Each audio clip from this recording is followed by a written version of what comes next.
Welcome to another Devongunsmith Diaries, and today I'm going to convert this non-compliant blank firer to comply with UK law. Let's get into it. If you enjoy the content, don't forget, like, subscribe and click the notification bell.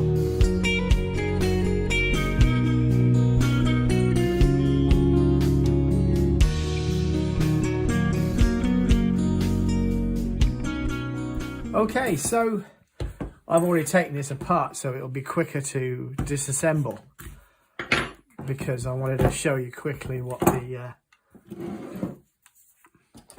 necessary is about this. And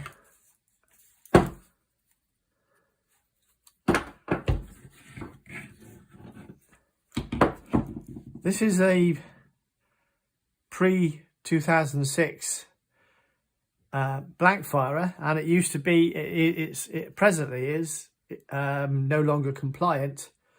They were built in the early 2000s, etc., for reenactors, and they were made from Indian reproduction pistols, and they worked fine. They used to fire out the front, and that was allowed. And then the VCRA Act 2006 came in and prohibited anything with a blank firer to fire from the forward, because you can then theoretically put a projectile in it and make it a gun. So although you'd be really stupid with a 9mm chamber there, the blowback would be horrendous. So you'd actually probably hurt yourself as well. So what they used to do is they used to make the firing chamber by welding a tube in, and some different makers would fix threaded screws in there or whatever to stop projectiles being put down it, but it was still allowed to be discharged from the front, so you get a bit of a flash from the front from the blank.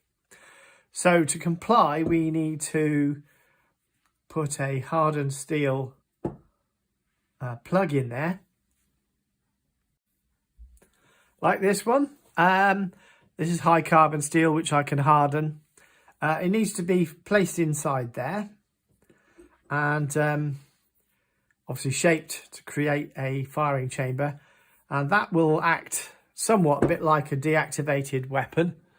I'll be cutting this away probably to make it more easily accessible, and then weld it into place. And what else will happen? We will have probably a bit like on the deactivated weapon. So I'm going to slot this through so it's incapable of being fired, or any compression created there to stop people having the temptation to put anything down. They won't be able to do anything here, but it is a nod.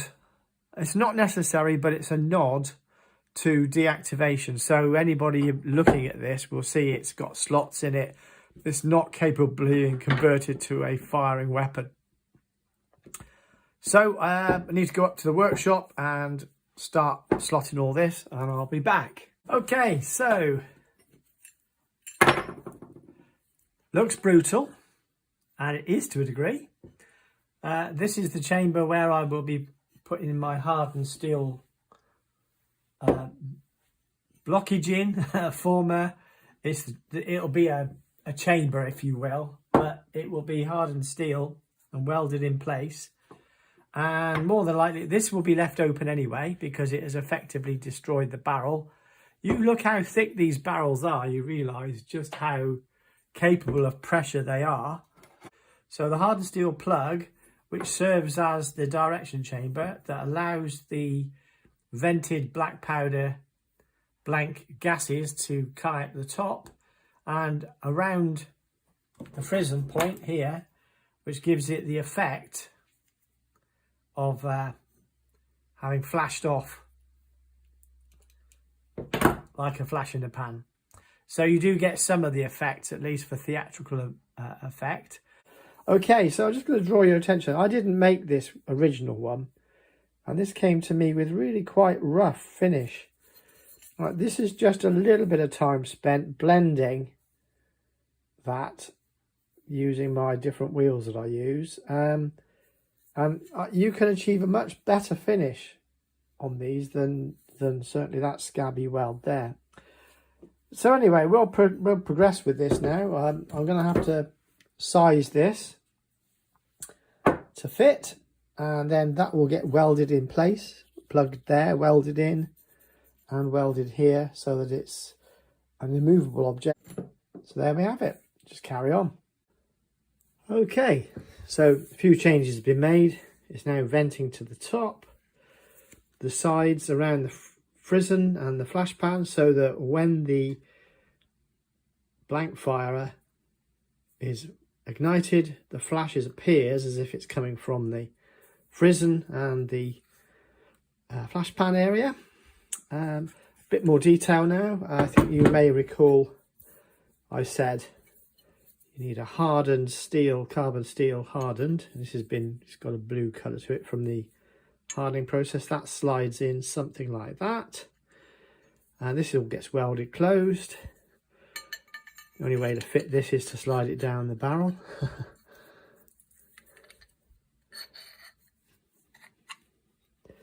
Got to get it aligned first and then simply tap it in. Get a final alignment there and just tap that down.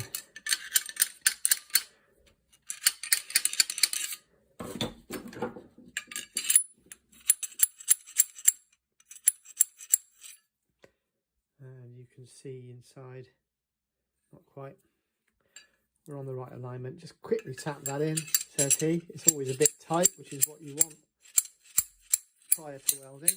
There you go, that's in. So that then stops anybody from tampering. And just check that this is going to flash through there. Yes, it will. So now that will be welded in place, and as a hardened steel element, it can't be bored or drilled or ground out easily. As you see inside, if I can get the right light right, let me see if I can zoom that. There you go. You can see the floor of that flash ramp. So when it ignites, it's all top venting now and plugged. This will get welded up and then be good to go. See you in the next bit. Okay, so here we have it in its converted state. I will now show you. We'll show you the finished article. So that's a hardened steel rod which is thoroughly welded in, and it's beautifully welded in. You can see clearly there's a nice, get the light for you. Try and get the light right for you. You can't see it. You can see the port inside. There's two ports there on this particular one because this is a theatrical one for use in a theatre, and in this situation, ideally, this will be set up to face the audience, and the flash will be evident here more clearly. These are on a first come, first served basis. That was an inert one, and so was that. So they were fully converted to the 2006 standard. None of them are firearms, so they've never been on the registry, so that's why we're allowed to do this. So these were effectively dummies, and that was a dummy conversion from somebody else. So these will all go out, set up, and you'll see on here the flash when I get to demonstrate that. Okay, before I dim the light so that you can see the pyrotechnics, I recommend Ruag Amatec 9mm R Canal, which R380 blank fire with black powder in, so they give you the pyrotechnic effect. And inevitably I pop these in. When I fired one, I stop. Right, so I don't sell these because shipping on the insurance on the shipping is horrendous now. If I have any available, I'll show you, I'll send you, put your links in. Okay, so here we go. I will now dim the lights for the effect. Well, that was an epic fail. It's not firing, so more work to be done that's not been priced for. And you wonder why I'm a grumpy old sod all the time. Every job, you estimate the price. The customer invariably tries to knock you down, and then there's more work that you didn't anticipate. I'm mindful of other jobs now. It's quite difficult for me to hold this and test it, obviously. See, it works fine in this iteration. Absolutely fine. As soon as it goes in the stock, it starts playing up again. So I'm going to have to look into that. There must be some inletting needs doing. Ah, flipping heck.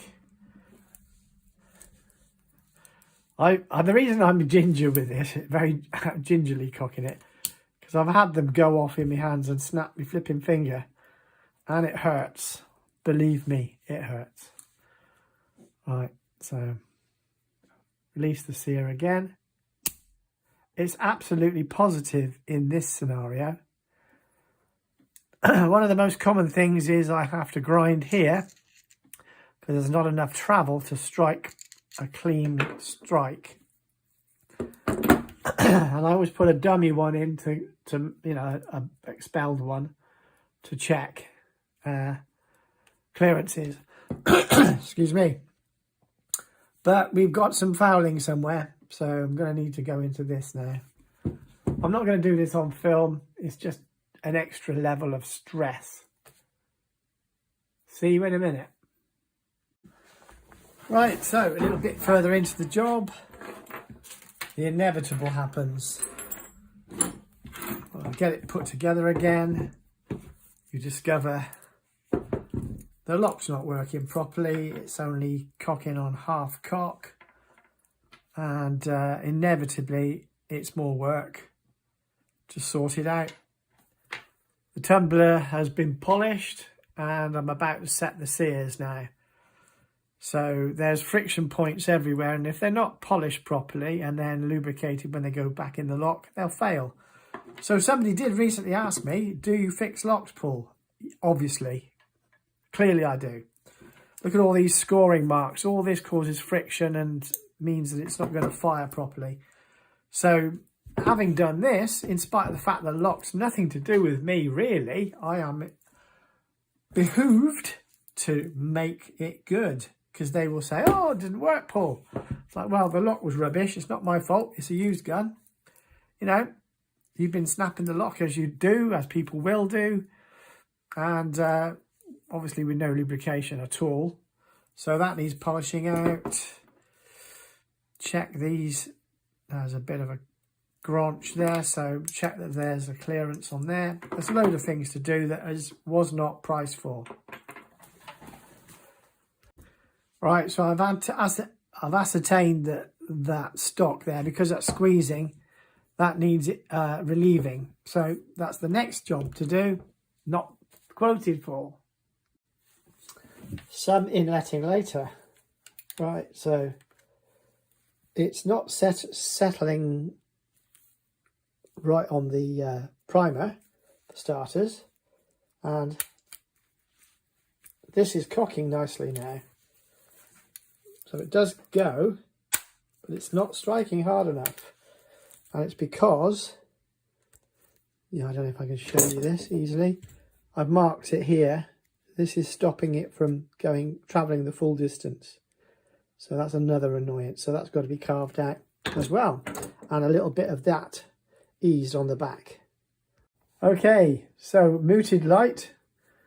So for the testing purposes, this is on half cock, using the Doglock, and I'm going to pop that in there, cock this. Let's just first test. Hopefully you'll see the firing. I don't know whether we can get the angle right. There we go. First test. Yeah, that works.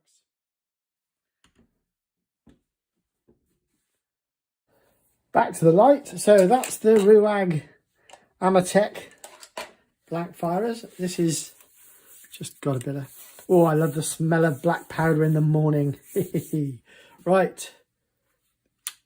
You see how positively that struck the brass and the primer there.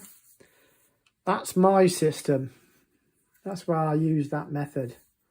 It's accurate. It punches a hole in it practically, but it does make it go bang. We'll see what the slow-mo looks like on that. It should look pretty good.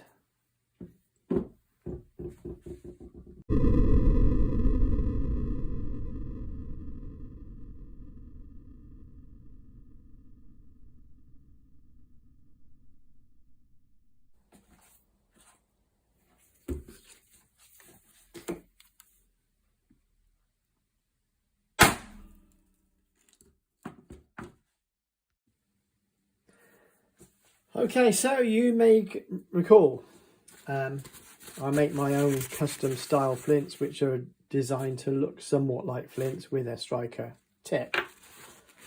I've done several for the several ones that are here, and I've just put one on this pistol now. Now I've done the inletting, I've done a bit more work on the action, and if we look here, see how that comes closely down onto the striker, onto the primer with the striker, and it looks like a flint, doesn't it? Oops, there you go. It looks kind of like a flint. So there is only one thing to do, I guess.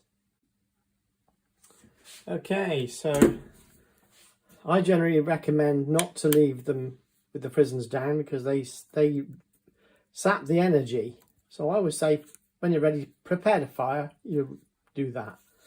Full cock back.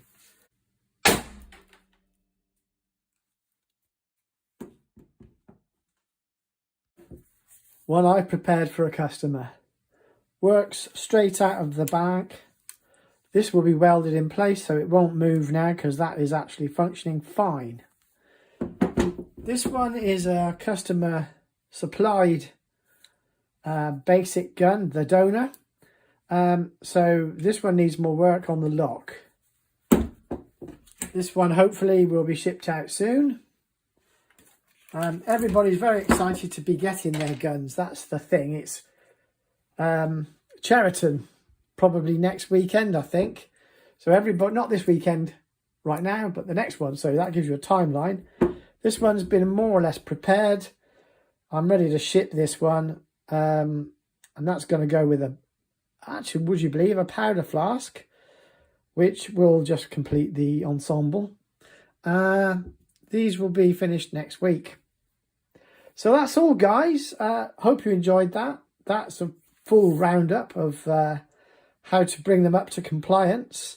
So these were all pre-2006, VCRA Act 2006, and they were all straight fires, which is now outlawed in the UK. You don't know how lucky you are in America, I'm telling you. The loopholes we have to jump through is ridiculous. So this one vents to the flash, to the pan, so it looks like a flash in the pan, and vents to the top to comply. They've all got steel hardened lowers, so they can't be altered and capable of firing. And if you remember when I first showed you, I can't show you that one. It was all slotted out on the bottom, so they can't be ever used in anger anymore. Thanks for watching, guys. I hope you enjoyed it. Don't forget, like and subscribe. Till next time, cheers.